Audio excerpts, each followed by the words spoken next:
Saludos, la doctora Lisbel Correa Suárez por aquí y en esta ocasión explicándoles el capítulo 1 de la propuesta de investigación. Bueno, como ya se discutió en el contenido anterior, el capítulo 1 consiste en el planteamiento del problema de investigación. Este capítulo lo debes redactar en respuesta a la siguiente pregunta guía. ¿Cuál es el problema de investigación y por qué es importante estudiarlo en el contexto académico y social? Entonces, ¿cómo iniciar esa redacción del primer capítulo sobre la introducción del problema de investigación? Bueno, por lo general, inicias con unos párrafos que abren el capítulo brindando una visión general del tema de investigación y su relevancia. Así que redacta unos párrafos que sirvan básicamente para captar esa atención del lector, introduciendo el contexto amplio de la investigación antes de adentrarse en detalles específicos en los demás elementos.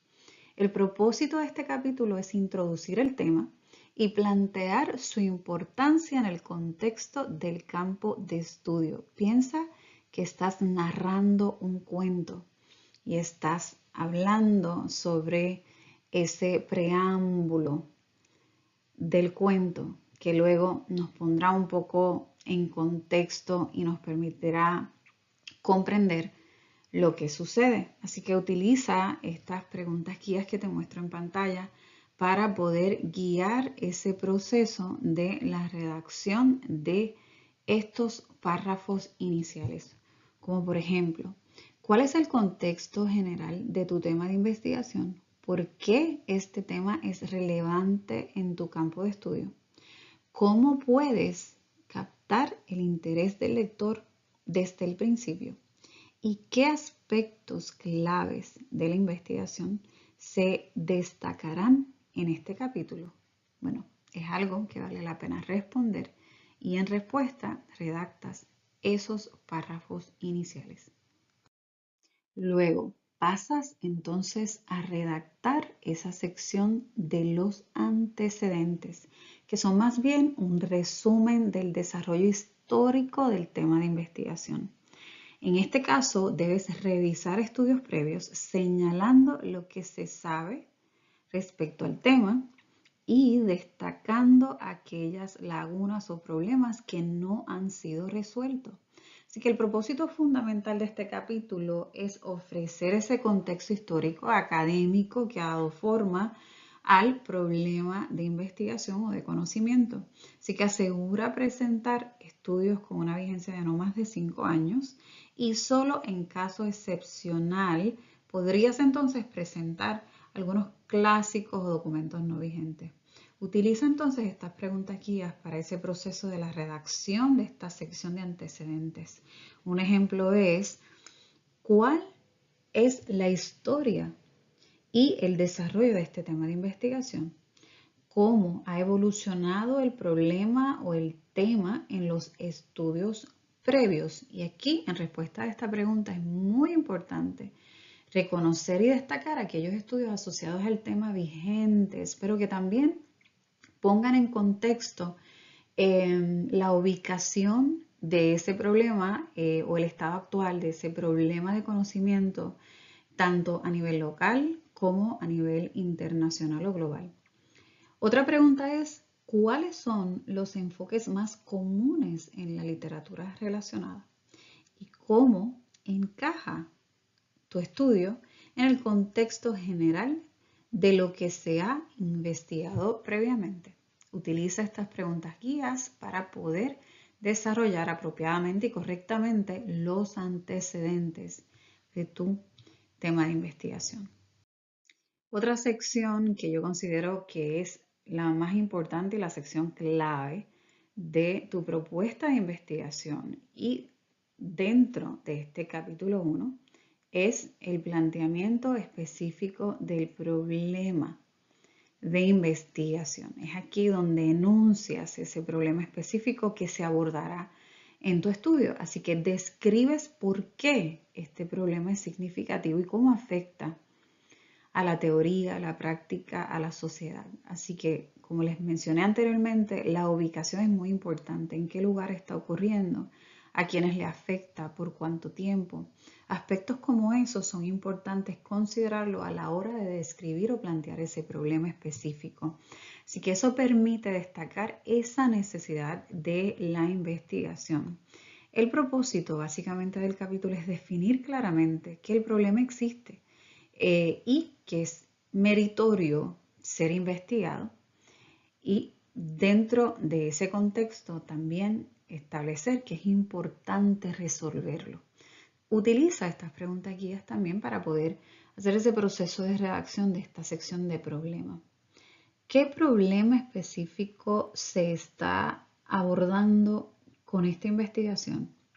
¿Por qué este problema es importante y necesita ser investigado? Muy importante a la hora de responder estas preguntas de proveer datos concretos, estadísticas, investigaciones donde otros estudiosos hayan resaltado esta problemática y que de alguna forma hayan indicado que aún falta por hacer. Otra pregunta es, ¿cómo afecta este problema a esa práctica específica o a ese proceso o a esa población? Es algo muy importante que debe estar claramente planteado dentro de esa sección del problema de investigación. Seguido de la descripción del problema de manera concreta y precisa, es que entonces presentas el propósito de la investigación. Comúnmente esto lo debes formular o plantear como un objetivo general, para luego describir esas preguntas específicas o las hipótesis según corresponda. El propósito del estudio lo que pretende establecer es qué es lo que se espera lograr al concluir la investigación, lo que brinda una dirección bastante clara sobre el enfoque de la investigación. Mientras que las preguntas de investigación especifican aspectos claves que el investigador intentará entonces responder. En los estudios cuantitativos, estudios que prueben relaciones causales, entonces sí se deben describir hipótesis, que son esas predicciones basadas en teorías o revisión de literatura. Estas hipótesis se probarán a través del análisis de los datos recolectados o recopilados. Así que en palabras sencillas, el propósito define lo que buscas lograr con la investigación, cuáles son sus metas específicas o cómo contribuirá al campo de estudio, mientras que las preguntas de investigación formulan o plantean esas interrogantes que guían el enfoque del estudio y orientan el análisis de los datos. Y finalmente, la hipótesis presenta esa suposición o predicciones basadas en teorías previas o la revisión de literatura, que entonces serán probadas mediante la investigación. Utiliza estas preguntas guías que te presento en pantalla para ese proceso de la proposición de ese propósito de la investigación, como también la redacción de preguntas específicas o hipótesis para tu estudio. Seguido de esa sección, debes redactar la justificación, que explica por qué el estudio es relevante y necesario. Ya sabemos que dentro de los mismos párrafos introductorios y también los antecedentes ya estamos destacando ese nicho, ese vacío en la literatura, y esto puede denotar también o confirmar la importancia del estudio. No obstante, dentro de este capítulo es donde detallas esas contribuciones que el estudio puede hacer en el campo, ya sea a nivel teórico o práctico. Así que el propósito fundamental de esta sección de justificación es convencer al lector de la importancia y la necesidad de tu estudio en el contexto actual. Utiliza estas preguntas que te describo en pantalla para ese proceso de la redacción de la justificación. Recuerda, la justificación no puede ser planteada por opinión propia. Todo lo que se presente a modo de justificar el estudio debe ser fundamentado con la literatura. Así que dentro de todos esos antecedentes revisados y presentados en la sección de antecedentes, valga la redundancia, de allí puedes obtener también fuentes de referencia que puedan justificar el estudio, básicamente con aquellos investigadores que hayan promovido la continuidad de estudios similares para hacer aportaciones más concretas para la solución del problema o para generar mayor conocimiento respecto al tema de investigación. Y esto puede ser parte de la información que utilices para describir y presentar una justificación para el estudio. El marco teórico o el conceptual es la sección fundamental de toda investigación, ya que provee esa base conceptual y teórica, valga la redundancia, sobre la cual se estructura un estudio. Así que el objetivo principal es fundamentar la investigación dentro de un conjunto de teorías, conceptos y modelos que explican y respaldan los fenómenos que se investigan. Ahora, es importante aclarar que existe una distinción entre lo que se refiere a un marco teórico o un marco conceptual, porque ambos no representan lo mismo. El marco teórico se utiliza cuando se necesita fundamentar el estudio en teorías existentes que expliquen de manera un poco más amplia y profunda ese fenómeno que se está investigando. Así que es ideal para investigaciones que busquen probar o ampliar teorías ya desarrolladas. Por otro lado, un marco conceptual es necesario cuando la investigación requiere definir y relacionar conceptos específicos o variables que a su vez entonces guiarán ese estudio, especialmente en investigaciones aplicadas o exploratorias, donde es clave mostrar cómo los conceptos interactúan dentro del problema investigado. Así que mientras el marco teórico responde por qué se estudia un fenómeno, el marco conceptual responde a cómo se va a estructurar y estudiar ese fenómeno en particular. Es muy importante que tomes esto en cuenta para así determinar cuáles de esto aplica según lo exija tu investigación. Según fuese el caso, esa sección de marco teórico o conceptual es la que describe aquella teoría o las teorías, conceptos o enfoques que entonces van a estar dirigiendo y orientando la investigación.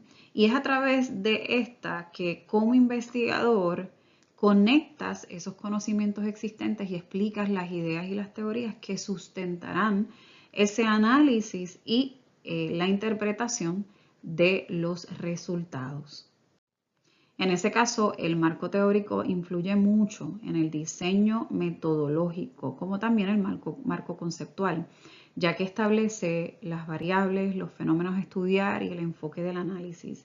Así que las preguntas de investigación y las hipótesis deben alinearse con estas teorías, ya que estas últimas ofrecen las herramientas necesarias para poder abordar el problema de investigación. Si las preguntas o las hipótesis se formulan sin una relación directa con tu marco teórico conceptual, entonces podría haber o existir una desfase en términos de la claridad conceptual, lo que afectaría entonces esa precisión y pertinencia del estudio. Utiliza estas preguntas guías que te describo en pantalla para poder realizar ese proceso de la redacción de la sección del marco teórico o el marco conceptual. Como última sección y no menos importante del capítulo 1, se presenta la definición de términos que pretende definir esos conceptos claves que se utilizarán dentro del estudio. Así que estas definiciones aseguran que el lector entienda claramente cómo se están utilizando los conceptos en el contexto de la investigación. Su propósito es básicamente aclarar los términos y los conceptos claves para evitar malentendidos y garantizar de alguna manera la precisión en el desarrollo de la investigación. Puedes utilizar estas preguntas guías que te muestro en pantalla para ese proceso de la definición de los términos. Similar al capítulo anterior, este capítulo contempla un resumen. Así que redacta unos párrafos de cierre donde destaques los puntos más importantes presentados en este capítulo, como también conecta las ideas para así llevar a cabo una transición fluida entre este capítulo 2 al siguiente capítulo 3.